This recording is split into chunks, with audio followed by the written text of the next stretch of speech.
Hi hello ವೀಕ್ಷಕರೇ, welcome back to my YouTube channel. ಹೇಗಿದ್ದೀರಾ ಎಲ್ಲರೂ? ಐ ಹೋಪ್ ಎಲ್ಲರೂ ಕೂಡ ಚೆನ್ನಾಗಿದ್ದೀರಾ ಅಂತ ಅನ್ಕೊಳ್ತಾ ಇವತ್ತಿನ ವಿಡಿಯೋನ ಶುರು ಮಾಡ್ತಾ ಇದ್ದೀನಿ. ತಾವೇನಾದ್ರು ಮೊದಲನೇ ಬಾರಿ ಚಾನಲ್ನ ವಿಸಿಟ್ ಮಾಡಿದರೆ ತಪ್ಪದೆ ಚಾನಲ್ನ ಸಬ್ಸ್ಕ್ರೈಬ್ ಮಾಡ್ಕೊಳ್ಳಿ.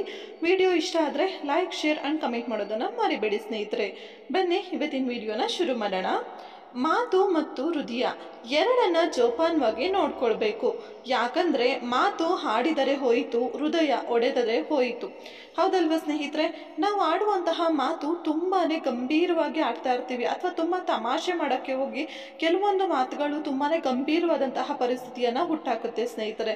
ಅದಕ್ಕಾಗಿ ದೊಡ್ಡವರು ಹೇಳೋದು, ನಾವು ಮಾತಾಡುವಂತಹ ಮಾತಲ್ಲಿ ಒಂದು ಹಿಡಿತ ಅನ್ನೋದು ಇರಬೇಕು. ಏನು ಮಾತಾಡ್ತಾ ಇದ್ದೀವಿ, ಯಾರ ಹತ್ರ ಮಾತಾಡ್ತಾ ಇದ್ದೀವಿ, ಮಾತಾಡುವಂತಹ ಮಾತುಗಳು ಇನ್ನೊಬ್ರು ಹೃದಯನ ನೋಯಿಸುತ್ತಾ ಏನು, ಪ್ರತಿಯೊಂದನ್ನು ಕೂಡ ಯೋಚನೆ ಮಾಡಿ ಮಾತಾಡಬೇಕು ಸ್ನೇಹಿತರೆ. ಕೆಲವೊಮ್ಮೆ ಏನೋ ತಟಪಟ ಅಂತ ಮಾತಾಡಬೇಕು ಅಂತ ಹೇಳಿ ಮಾತಾಡ್ತೀವಿ, ಅದರಿಂದ ಏನೋ ಒಂದು ಅನಾಹುತ ಆದಮೇಲೆ ಅದು ಹಾಗಲ್ಲ ಹೀಗೆ ಅಂತ ಹೇಳಿ ನಾವು ಎಕ್ಸ್ಪ್ಲನೇಷನ್ನ ಕೊಡೋಕ್ಕೆ ಶುರು ಮಾಡ್ತೀವಿ. ಆದರೆ ಅಷ್ಟರಲ್ಲಿ ಇನ್ನೊಬ್ಬರು ಅದನ್ನು ಬೇರೆ ಥರನೇ ಅರ್ಥ ಮಾಡಿಕೊಂಡು ಪರಿಸ್ಥಿತಿ ನಮ್ಮ ಕೈ ಮೀರಿ ಹೋಗಿರುತ್ತೆ ಸ್ನೇಹಿತರೆ, ಅಲ್ವಾ? ಹಾಗಾಗಿ ಮಾತಾಡೋ ಮಾತಿಂದ ನಾವು ಕೆಲವೊಂದು ಸಂದರ್ಭಗಳಲ್ಲಿ ನಮ್ಮ ಸಂಬಂಧನ ಗಟ್ಟಿನೂ ಮಾಡ್ಬೋದು, ಹಾಗೆ ನಮ್ಮ ಸಂಬಂಧನ ದೂರ ಕೂಡ ಮಾಡ್ಕೋಬೋದು ಸ್ನೇಹಿತರೆ. ಅದಕ್ಕಾಗಿ ಮಾತಾಡುವಂತಹ ಮಾತಿನ ಮೇಲೆ ತುಂಬಾ ನಿಗಾ ಇರಬೇಕು ಅಂತಲೇ ಹೇಳ್ಬೋದು. ಹಾಗೆ ನಮ್ಮ ಹೃದಯನೂ ಕೂಡ ಅಷ್ಟೇ, ಹೃದಯ ಕೂಡ ಹೊಡೆದ್ರೆ ಹೋಯಿತು.